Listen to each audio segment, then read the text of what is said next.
Hey, hello everyone, and welcome to Bliss Week extended series. My name is Jeneth Blackert, and I am your host. And today's guest is Leisse Wilcox, and we're going to talk about clarity and confidence, and really coming into the energetics of what is being dreamed through you, what's being created through you. So it's an honor to be here and to happy Friday, everyone. So Leisse, I'm going to bring you up and we'll go ahead and get started.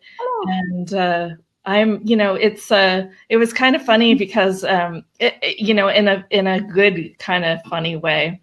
We had miscommunicated the times, time zone issue last week. And I know that we couldn't make it on, but you know what? From doing so many of these back to back, I was pretty freaking exhausted. So I was like, oh, I'm so excited I can actually be fresh for her, because you were one of my very first people that I didn't already know that I was like, I really would like to have a conversation with her. This topic is one near and dear to my heart. And I really feel a lot of people need to really get clear. Like they think they have visions and they have goals, and then, they don't stick to anything, right? So where do you start when somebody comes to you and says, I want this, or I desire this, and I'm having a really hard time with, crafting, creating it, and gaining confidence around really bringing this dream into reality? It's an excellent question. It's a huge question. So please forgive me in advance. I always tell my clients that I think in 3D.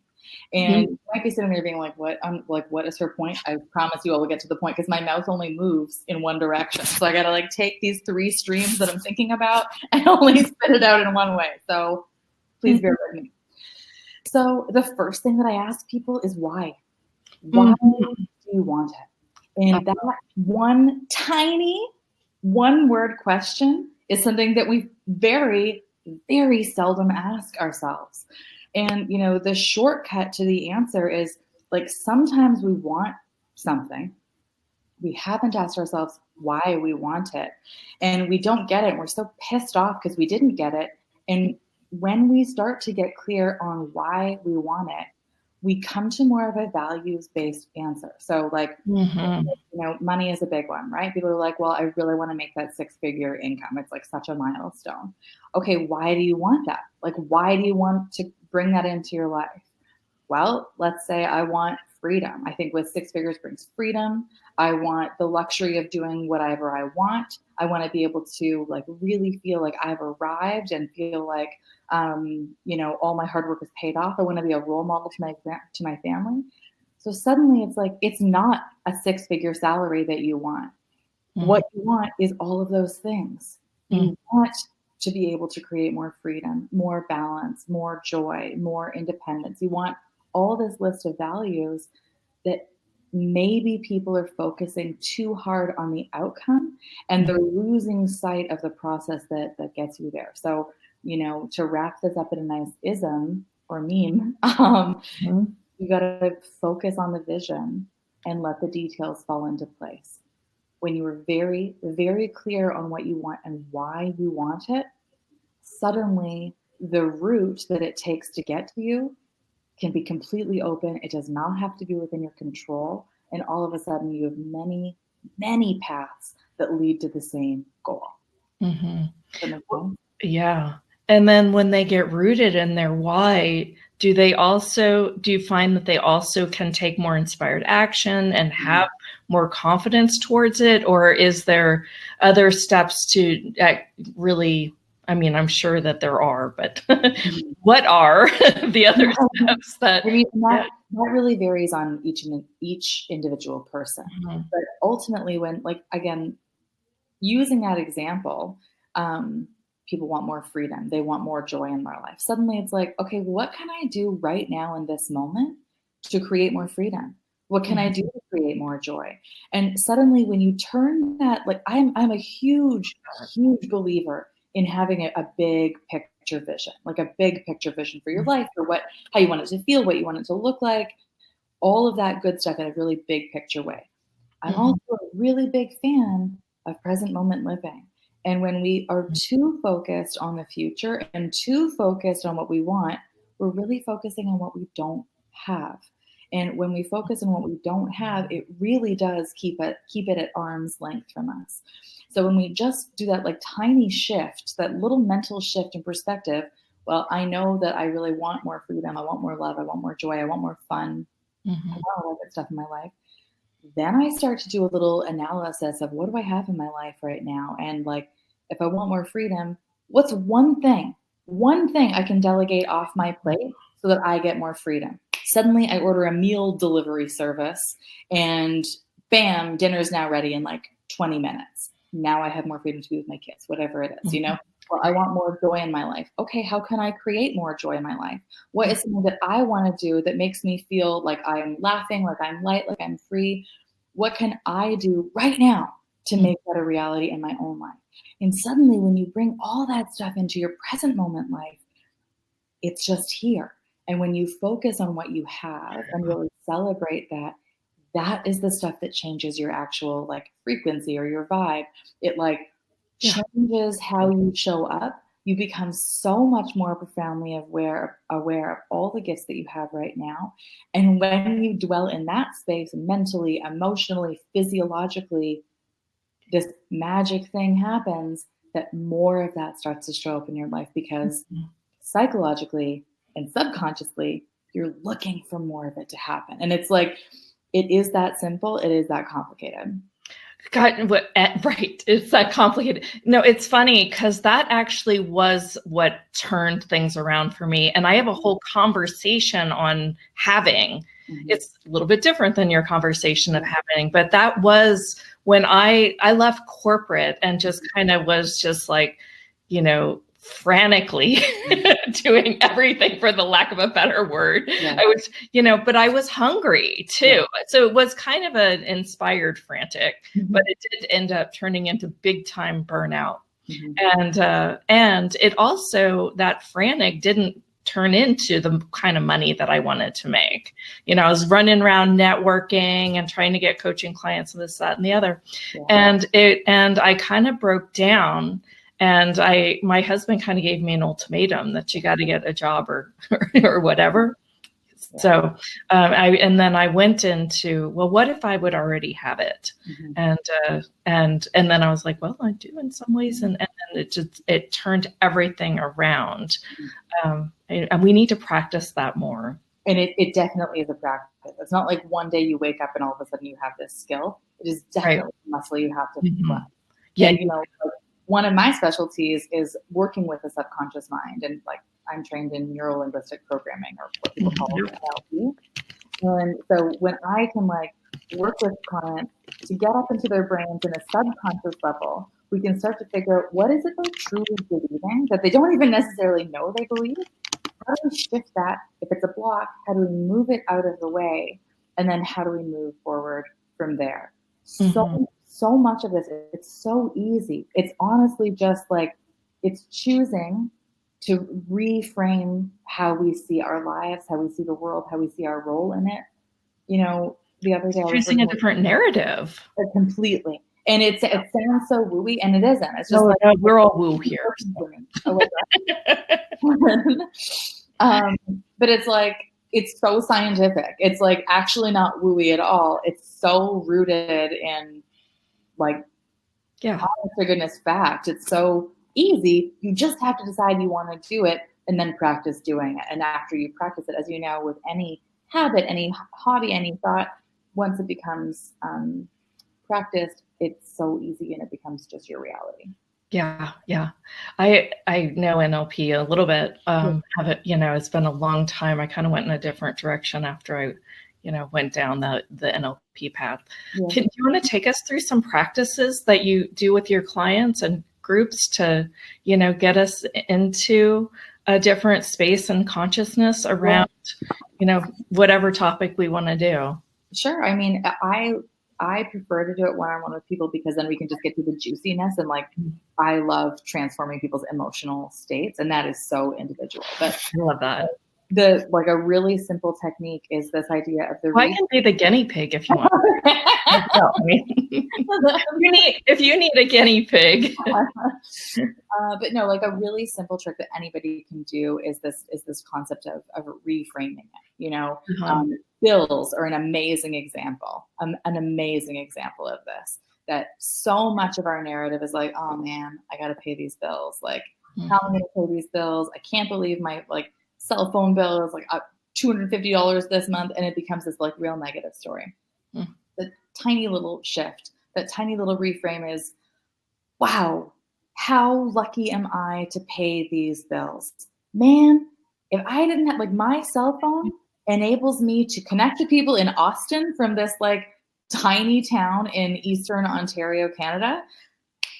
Worth it. Like, it's totally worth it. Oh my God, I'm thankful for internet.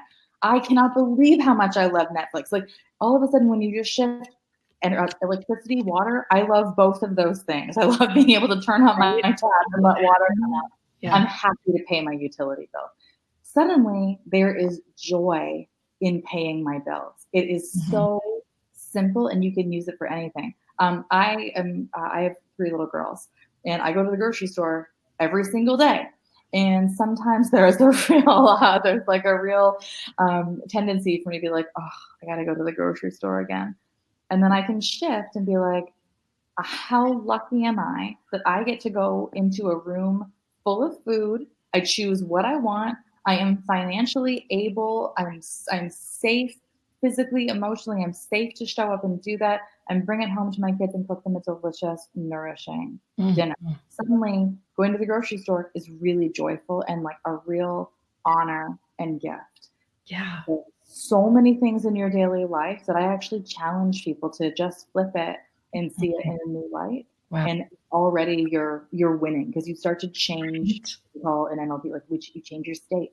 Yeah. You start to change your state, the way you're showing up. And when you approach something from like, ugh, I have to do this, versus, woo, I get to do this, your physiology changes. And that already sets you like so far ahead of where you've been, where you used to be. You approach it so much differently. Yeah. Yeah. And it's almost really being in gratitude for what you have. And, you know, that's a huge, I mean, the way that you put it, it's like really getting you into the energy of gratitude. Yeah. It makes a big difference. I love this. What about, can we give some other examples around like changing your body, you know, or, you know, people, I'm trying to, it's like all of a sudden my brain, you know, what about like people that are, you know, working really hard, but, you know, they don't really seem to have the results coming in, something like that? In a physical way or in a? Yeah. Well, I guess there's like lack of presence there a little bit, but you know, I have a client that's currently, she feels like she's doing all the right things. But she's really not. But you know, I was kind of focusing on that in everybody's life lately, because it just seemed like a really great topic. Like, you know, so I was just kind of curious how you would shift things like that. So I mean, again, the number one thing is that people have to be ready to do it, because it's so easy to be negative. It's so easy to show up in a way that like you get to complain and nag and like look at all the different ways that you can't do things in your life. You know, I hear a lot from prospective clients like, oh man, I'm sure it's worth it to work with you. I just can't afford it right now. At a certain point, it's like, when are you going to decide that this is right for you? Because nobody is coming to save you. There are like all kinds of narratives we're working against, that like somebody's going to rush in and save us, that one day things will be totally good and one day we'll be happy. And none of that is true. It all starts with you, and it actually does start right now. Like, you have absolutely the power and the control to start affecting change in your own life, like this very second, not tomorrow, not 5 hours from now, but like right now. And so that's the biggest one. You have to decide that you're ready to do it and not just talk about doing it, like actually leap into doing it. Yeah. that's probably the hardest part of anything, is just that decision to do it and then to follow through with it, right? So yeah, I think, well, because there's all these limiting beliefs that you have inside, I'm going to waste all this time and that's not going to work and blah, blah, blah, blah, blah. Yeah. I think that there's all this, like, it's like this weight of the world, yeah. But I and make they a choice don't have to be cataclysmic shifts though. They can be really these tiny, again, like I'm single, I have 3 kids, I'm self-employed, like I do it all. And like there are tiny little shifts you can make that just start to enrich your life. And so, you were asking about what if somebody does feel like they're doing all the right things and it isn't working out. Mm-hmm. I come back again to why is that? And get really clear on why is that? Uh-huh. Like, well, I could never do this. When did you decide that? Oh, well, I'm a people pleaser. And so therefore, when did you decide that? And like, when are you going to decide to change that? Well, this happened to me in my past. And so like I had a really difficult childhood. So therefore in relationships, when did you decide that? Like, that's now a story that I'm not negating trauma and like negative experiences. They absolutely shape and inform us, but they don't have to dictate the rest of our lives. So, why is this happening? What do you want and why do you want it? When did you decide that this would be the way for you? And I interrupted my own self and like lost my But gosh, and it comes back to, it's all a choice. It is. And decisions that you've made, and you've based your life on those decisions, and now you're stuck until you change it with some tools like NLP or other tools to actually change it. Or yeah, first. Yeah, go ahead. Like these 3 streams floating above me. I always bring it back to values. So, which I don't think we talk about enough. Like, I think we focus on the product or the outcome or the goal and like what that's going to do for us. But I really think we do not focus enough on our values. When you are living in alignment with what your values are, that's when things start to flow. When we experience anxiety, depression, like when we experience all this dissonance and it feels like work and it feels like, oh my God, enough already. Usually that is because we are working in opposition to what we really value at our core. That's not conscious. It's not subconscious. It's like what our soul's purpose is in this lifetime, right? So when you get very clear on what your values are, you can actually start to see, am I actually living in alignment with my values? And if I'm not, maybe that's the problem, that I'm not getting what I want because what I want isn't actually what I want at all. Are there subconscious beliefs at play that are blocking me, that are like, I can say I deeply desire a relationship, but are my subconscious beliefs like, I will get hurt again, marriages don't work, you can't trust anybody. Like if those are subconscious beliefs you're hanging on to, you can't find the right kind of partner that you're looking for. I had a client that I was working with recently, and she's in nursing. And she's pursuing a master's degree with like further education with respect to her nursing career. And she was really feeling like she wanted something else, that she was getting that really niggly feeling that like, oh no, did I make the wrong decision? Like, am I committed to something that I don't even want to follow through it? So we ran through some exercises and got really clear on like what her ideal day would look like, and started to really go through her values in terms of like, what does she want more of in her life? What's really important to her? And she had this moment of like, I really think I want to, sometimes I think I want to stay in nursing. Sometimes I think I want to go into interior design. Those sound like incredibly different careers, right? Right. So I asked her for each one of those, like, what is it that you love about nursing? What is it that you love about education? What is it that you love about interior design? That series of questions, we came up with the same answers. What she loves to do is go and make a difference in people's lives. What she loves to do is see the fruits of her labor. She goes to educate people who are in need of help and be the one who is there guiding them through some kind of transition. Suddenly, if those are your values and that's what you're working towards, you don't need to make this radical shift from one career to the other. You can start to think like, all right, how do I involve more of that in what I'm currently doing? If I'm really lacking this creative presence in my current career, how do I develop my photography habit on the side and run a separate Instagram account so that I have this like need to create, which we all have, how do I honor that and develop that while still pursuing what I'm working on and invested in that I know is like really reliable and really good for me? And how do I don't know, talk to my supervisor about how I'm going to further my own on the job education. So it was like one kind of simple conversation. We had these like earth shattering revelations of how to do it and how to get it done. And this is so long winded and I apologize, but it's like so much of this is pausing and reflecting and feeling those feelings and questioning them and asking where they're coming from. And once again, like ad nauseum, getting really clear on what your values are and why you want the things that you want. When you start to ask those deeper, more meta questions, you get the real answers. Because the spoiler alert in all of this is that we all have the answers that we need inside of us. When we talk about clarity, it's all clear inside. We've just taught ourselves for 20, 30, 40, 50 years to not listen to our intuition, right? Right. Yeah, well, and I think that question for me has been the biggie to bring this up. Yeah. Gosh, I'm loving this conversation. It's so funny because people can even get stuck in their own values. Yeah. Like they might once have had a value for time with their kids, and now their kids are grown, and now they're stuck in that in that zone instead of actually creating their lives, which is what they're called to create now. How do you work with people with like desires? And, I kind of think of it as like, what would consciousness do me? If consciousness would do me, what would I choose?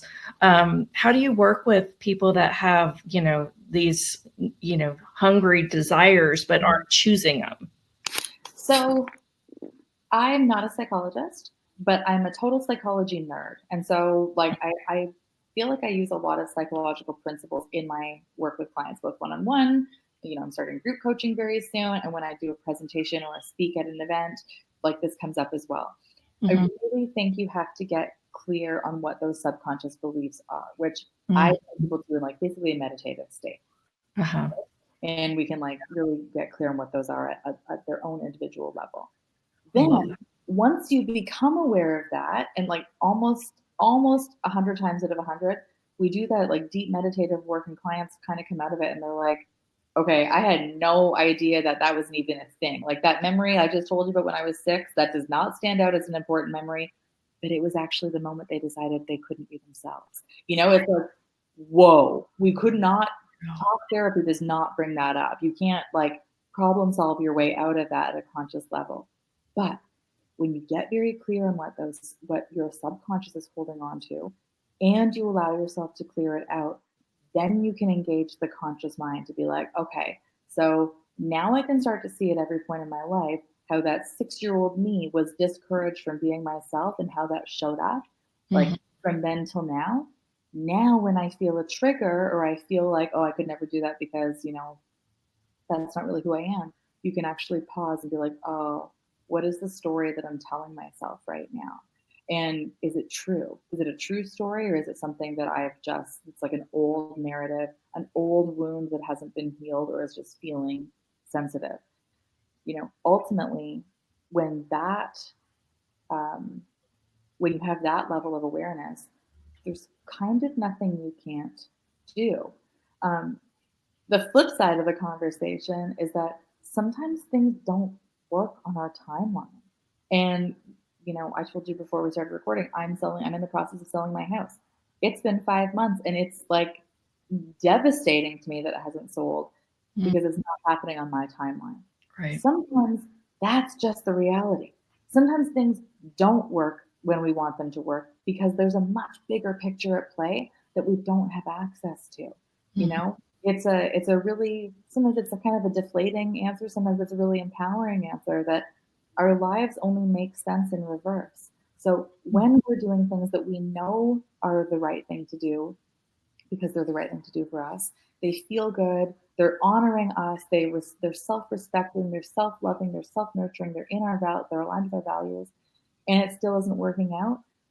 For me, certainly there's like this release process of like, okay, the timing just isn't right. And I've got to choose to be at peace with that. If the timing isn't right and you're still fighting it, now you have the anxiety and the dissonance of being so stressed out about the timing of it. And it's like, at a certain point, you have to detach from that too. Be like, I trust my vision, I trust my capabilities, and I trust this overall like divine timing that what I want is happening. It is being created. And, you know, all of that I just said has to work kind of in perfect harmony with each other to make us feel really calm and grounded and supported. Mm-hmm. Gosh, you know, you just talking about that makes me feel a little more calm and grounded and supported. I'm like, oh, this feels good. It's so funny because like I just recorded an episode for my own podcast about like beware the female empowerment brand, and it's like it feels so risque to me because I of course am a female empowerment brand. But there's been this real push to almost capitalize on like manifest now, get what you want. If you're not getting it, you're not working hard enough. Anybody who is in any way type A, perfectionist, people pleasing, is getting so turned on by that at a subconscious level. And it's like, oh, thank God, I'm failing again. Something else I can work towards perfection. Right. Yeah. And it's wrong. It's very, very as creatives, we almost like feed on the wrongness of ourselves until we get over it. I know. Yeah. You know, I do this work with Access Consciousness, and they said, you know, there's really two types of us. There's this humanoid that like is always thinks we're wrong, but we're like creative and our hands are in everything. We're like ADD, OCD, and autistic all in one. And then there's like the humans that are like, all right, another day, another dollar. But they're actually kind of happy with their life and they're always right. Yeah. And, yeah, I think that inherent wrongness, like once that was pointed out to me, it was like, all right, okay, so where am I making myself wrong over and over or self-judging myself, you know, which is even worse. And when you're driven and capable and high potential and confident and badass, like when you embody all those qualities, trust me, I relate to this like archetype of woman. And so when I'm very, very good at getting what I want. So when I don't get what I want, I'm mad. And I am like really mad about it. And I have to then consciously slow myself down and really be at peace with the fact that sometimes things don't work out. Sometimes things take longer than I want, right? And I get then very deep and spiritual about it because I really do. I can say confidently, I trust the plan. I really do think that there's a roadmap for my life that I've somehow agreed to, which I do not understand, but believe. I believe that every inkling that I get when I feel, and I think this is true for all of us, when you feel really called to do something, I definitely think it's like a cosmic breadcrumb being thrown to you from a past self being like, yes, or a future self. You know, I think that it's often from the future. Like, you know, there's no timeline here. And sometimes I've already like, go back, pay attention here, you know? And that doesn't make any rational sense to me. And I'm getting to the point where I'm like, okay, it doesn't make any rational sense. And I still believe it to be true. Me too. And so for a lot of people, you know, again, a lot of people don't like to hear this. Some people really like to hear it. But there is a certain point when it's like, no, baby girl, you have done everything you can do. You are doing everything right. And now you just have to wait. There isn't even necessarily a lesson. There isn't even necessarily anything that you have to perfect or tweak. Sometimes you just have to like take a breath and ride it out. Again, sometimes for people that's like, that sucks. And other times it's like, oh, thank God. I just get to rest for him. Well, don't you think it's very fun playing on what if a choice is just a choice, whether it came from like an unconscious habit or it came from, you know, really cognitive clarity, right? What if a choice is just a choice and there's no right or wrong in any choice? I've really been playing with that. Like there's no positive or negative, you know, anything. Like what if it's just a choice? And I'm really, I'm having I'm like, you speak my language. I don't do this with clients, but there's a part of me in my own level, on my own life, that I'm like, am I just letting myself off the hook here? And the other part is like, just let yourself off the hook. You know, I had this pretty recent experience with breast cancer, and what, you know, because of my personality and the nature of my business, immediately I was like, I know there's a lesson here. I know it. And it was like, you know, day 3 of my diagnosis. And I was like, I know that I'm going to learn something from this, which I learned like so much from this.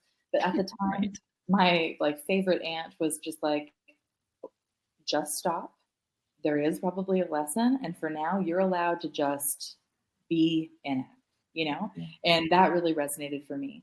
When I look back at the course of my own life, when I look at the lives of people around me, of my clients around me, it's very clear that, as I said, like things make sense in reverse. And I can see the failures that I've had along the way. They weren't failures at all. They were just like the next stepping stone to get me where I need to be, you know, like every relationship that didn't work, every toxic experience, every moment of my life where I was like, I don't know how I'm going to do this. Ultimately, I figured it out. Ultimately, I channeled it into like taking a negative and transforming it into a positive, and really, really learning the lesson. You know, I call that emotional alchemy, when we can repurpose something that's very dark and heavy and turn it into something that's like really beautiful and light on our own. And I feel like when you do that, now when I experience a setback, like my house not selling, yes, there is a very human part of me that is like, oh my God, what else can I do? And my realtor will attest to me acting like that. And then this other part that's like, it just hasn't worked out yet, and that's okay. That you are not failing just because it hasn't happened yet. It just hasn't happened yet. There is no real failure. You know, it's funny because I know that, you know, when we want to move on with our lives, like, and we're waiting, that's like a time for us, that creatives, that we're just like, no, we're just so resistant of it. You know, I find that in so many areas of my life. Like I'll make a choice to do a new project, and then just the time that it takes to like put up the website and get the information out and do the ads, the marketing, and blah, blah, blah, blah, blah. By the time that it's ready to go out, I feel like I've already done it. Well, and you know, this then like totally kind of shifts I have a really hard time having these conversations because there's no way you can come up with a title for this conversation. Sorry, because we're like, everything is everything. And just all my conversations are like that, right? That, you know, I've been kind of like making little bullet points so that afterwards I can actually say what we talked about. Like, Leisse Wilcox is not SEO friendly, but I'm not sure. It turns into a conversation about masculine and feminine energy, because this real push to do, like make it happen, get it done, very action oriented. It's very masculine in its energy, right? Very divinely masculine. This notion of like rest, allow, receive, let it be, go with the flow. It's this very feminine energy. So sometimes I think that real push and that real resistance that we feel, that like, yeah, but what else can I do? Sure, waiting. What else do I do while I'm waiting? How do I need patience? Cool. How do I cultivate more patience? It's like this dance between, if you feel that resistance, it's probably a sign that more feminine energy, that you like yang energy, is not so much in alignment. So, you know, there are moments for me certainly where it's like, no, there's literally nothing else I can do.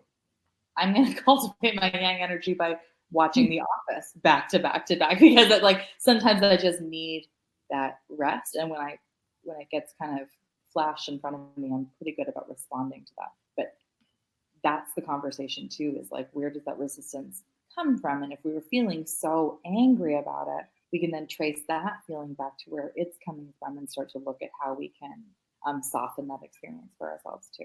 Yeah. I think anger is a really interesting wiggly worm too, because it sometimes will show up as like this potency coming through you, right? Like this, like, roar, you know, and it's not really anger. It's just misidentified energy. Yeah. Well, one of my favorite analogies to use is that, you know, when you're painting and you can mix yellow and blue together to get green. When you're consuming that painting, like when you're just the looker at the art, all you see is green. Right. You see green, you experience green, you feel all the sensations of green. Oh, good. You never ever stop to think that, like, oh, that green is made up of blue and yellow. With our feelings, sometimes we experience this intense sadness, and we're like, what the hell, man? Like, I'm experiencing sadness, I'm treating sadness, I'm talking through sadness, I'm doing everything I can to treat sadness, and we never really get the awareness of, like, oh my God, until we do the subconscious work, that, like, this isn't sadness. This is decades of anger and resentment that I've never been properly able to express or communicate, and it's manifesting as sadness. You're not a sad person at all. Treating sadness doesn't actually treat it, because you're not seeing the individual components. And that, to me, is fascinating. Oh my gosh. You know, when you were talking about it, what it brought up was, well, one, expression, which maybe we can talk about in just a minute, but two, really that energy, that essence of when we, what is the word? When we just like label something, like also, once again, just a decision, like, you know, oh, it's just, you know, flatlined here, right? You know, and I really find that not just, you know, flatline, you know, anything and just put it in a bucket. Like, that's why people are depressed, because they're not, you know, being their full expression. They're not feeling their real feelings in the new energy way, in just an energy way, right? You know, let's talk a little bit about expression. You know, I think that there's, you know, I think this is just like a fascinating topic for me, you know, getting us to, like, you know, yes, if we have sadness, how can it be, you know, expressed instead of suppressed, that then causes us to, like, continue in these, like, rhythmic algorithms and keep going back to sadness. For me, like, another one of my favorite expressions, it's kind of cheesy, but it's like very repeatable, is you have to feel it to heal it. So when something comes up for you and you just repress it down, it's because it feels uncomfortable. We don't like feeling uncomfortable. Our brain doesn't like it, our body doesn't like it, so we often do whatever we can to repress it. We start reaching for things. We reach for booze, cigarettes, online shopping, like terrible relationships. We reach for all that stuff in order to numb the pain, right? And make it go away. And we, like, keep pushing it away. When we have that courage to feel what we're feeling, we can see it as just an invitation to go and heal something that hasn't been healed yet. And, you know, again, it is that simple. It is that complicated. When you allow yourself to truly sit with what you're feeling, that's when you're able to express it by naming it, by coming to terms with it, by investigating it and questioning it, and, like, almost being able to detach from it. It's like, okay, so that is anger that I'm feeling. That doesn't mean I am angry. There's just a part of me that is feeling angry. How do I, like, go deeper with that and figure out where it comes from so that I can heal it and get it out of me? There is no other way.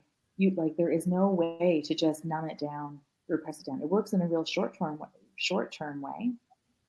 And eventually, when we keep pushing all those things down over and over again, it presents itself in another way. And it's like, I have this visual of, you know, our body speaking to us. And first it's like a little whisper, then it's like a little poke, then it's like an elbow jab. And then eventually it's like shouting at you, like, no, I'm hurting, like, I'm in pain. You need to help me go through this. And it's like, we have to find the courage of really feeling those uncomfortable feelings and treating them as an invitation from ourselves to go deeper, as I say, and really heal it at its core. You know, it's, I think that it's interesting because sometimes when I go into, like, what's really going on here, you know, I really have to almost act out, you know, and sometimes that's through exercise or, you know, like some serious, you know, fighting something else to really get myself to express these days. Yeah. Well, and you know, and again, I feel really confident in saying this, not only because I am a woman, but because I'm raising 3 girls too. I see it from both directions. And typically, we are not supported as girls and women to really express ourselves, to voice our concerns.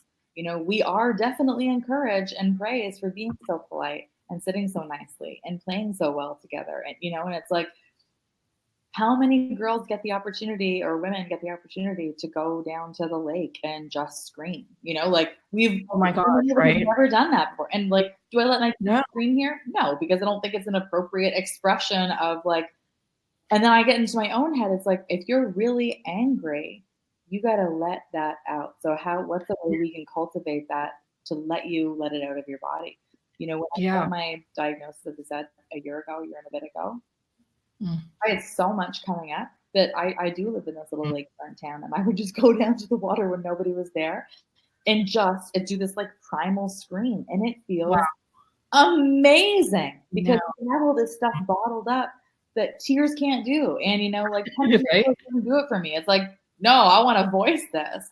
Journaling helps. You know, I found that journaling helps. Journaling helps for some people, and it doesn't help for other people. You know, I often tell my clients that if journaling doesn't work for them, if it feels like a hassle, inside still wants to come out. And that's the bottom line. But inside wants out. So people can open up that voice memo app on their iPhone and you can audio journal. You can just say it out loud and get those feelings out. You're welcome to listen to it again, or you can just delete it. It doesn't matter. It's that it has to come out of you, right? Right. Sorry about that. I mute my phone, but sometimes my watch goes off. Yeah, no, I think that that full, you know, just, you know, people don't practice letting it out. You know, it's in a healthy way. Yeah. Right? Say what? People don't practice it in a healthy way. Right. Well, and you know, that's when people go to drugs and alcohol and, you know, and I know that I'm in like some patterns around that too, right?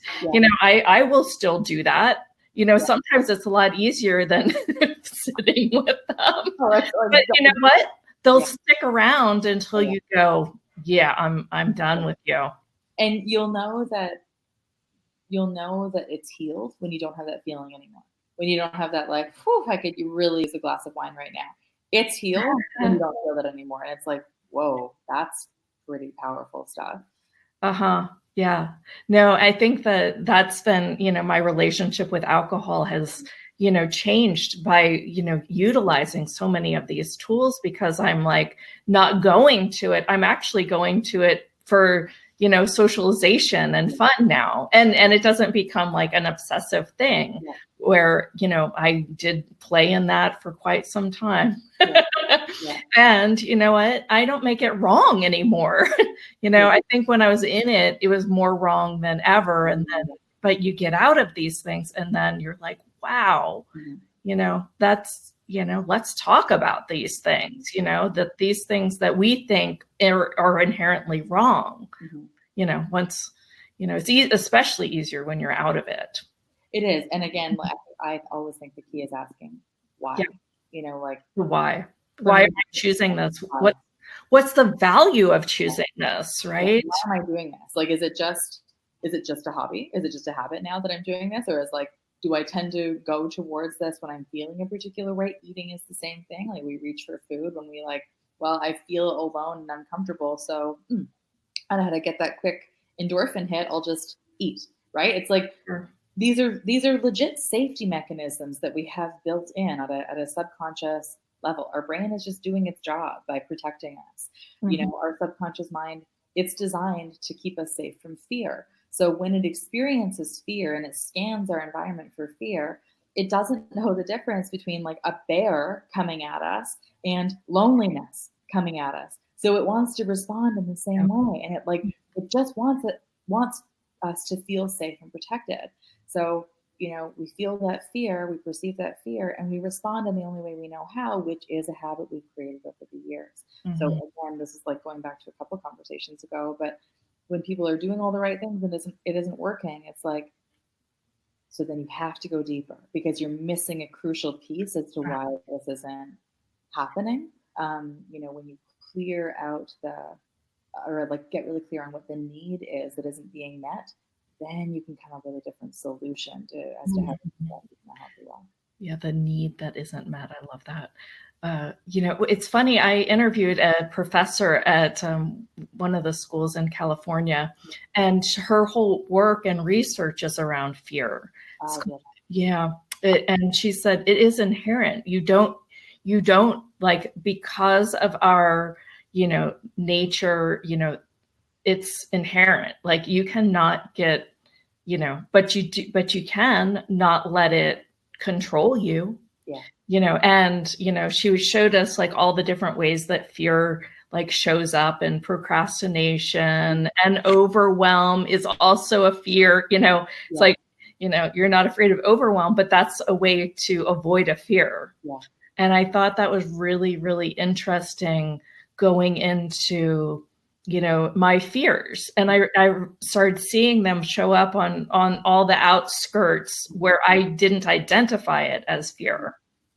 Well, what's so interesting to me too is that a lot of us in the generation that we're growing up in, the generation that we're raising or that we've raised, there's this principle from psychology, that's Maslow's hierarchy of needs, and the triangle, right? And like the very, very base, the widest part of the triangle, the most important thing that our brain needs to meet is our need for safety and security. And survival. And survival, like basic physical survival. Well, I understand this is not the case for everybody, but for a lot of us, where we're living right now, it's like those needs are met. So then you go up to the next need, and it's like, okay, well, I have my need for connection and togetherness, or whatever it is met. You start to creep up the pyramid, and most of us, or a lot of us, are living at this top apex of like, I'm self-actualizing. What I need is a deeper spiritual connection, but I'm still reaching for more. I want a bigger car. I want a faster car. I want a bigger house. I want a better house. I want more clothes. I want more expensive clothes. And it's like, none of that is getting those needs met, because your need for safety and survival, it's already taken care of. You're good. So having more of it doesn't make the need more met. It's just excessive. So then we get into this like spiral of feeling like we don't have enough, or that we will never have enough, because we're ignoring like our own developmental needs, which are at the top of this pyramid of like, no, what I need is to think beyond me. And I need to like truly be able to be myself in the world so that I can serve others. And it's like, I don't think we're talking about that enough either, is that our environment has changed us so much. Yeah.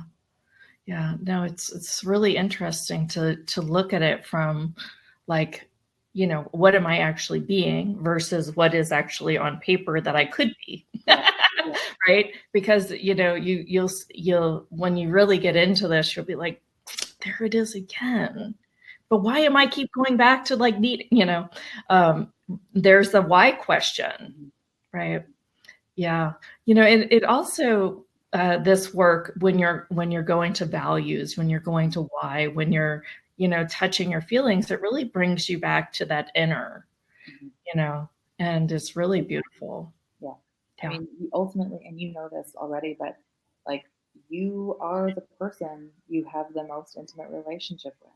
If you want to know who's going to be there every moment of every hardship, to celebrate every joy for the rest of your life, it's you.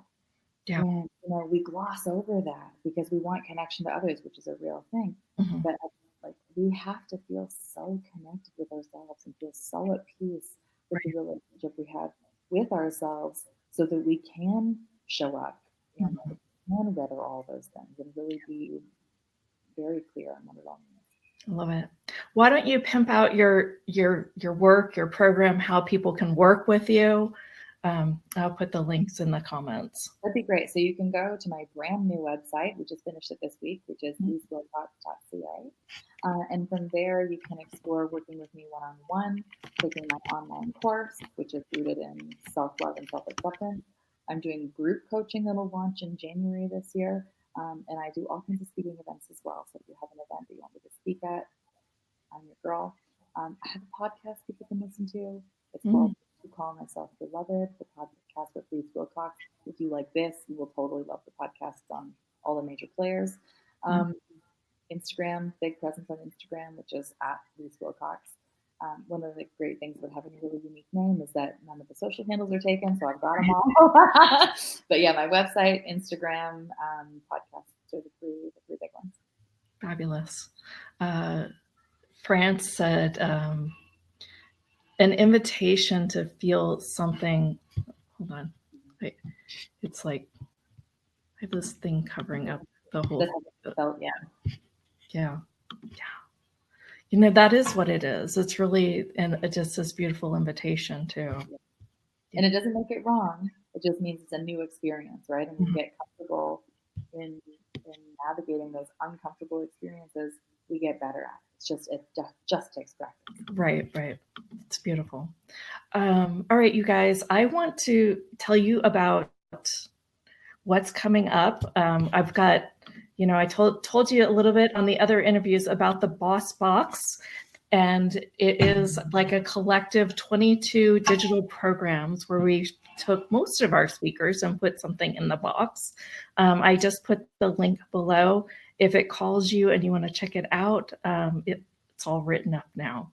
So check it out. And you also have days where you can watch all these replays. So right now, if you're watching this within the next 5 days, all our replays for the Bliss Week series is up. And I will also post that link in the comments. Leisse, anything else you want to say to wrap up? It's been a real pleasure for me to be here. So thank you so much for having me. Thank you. All right, you guys, talk later. Bye-bye, everyone.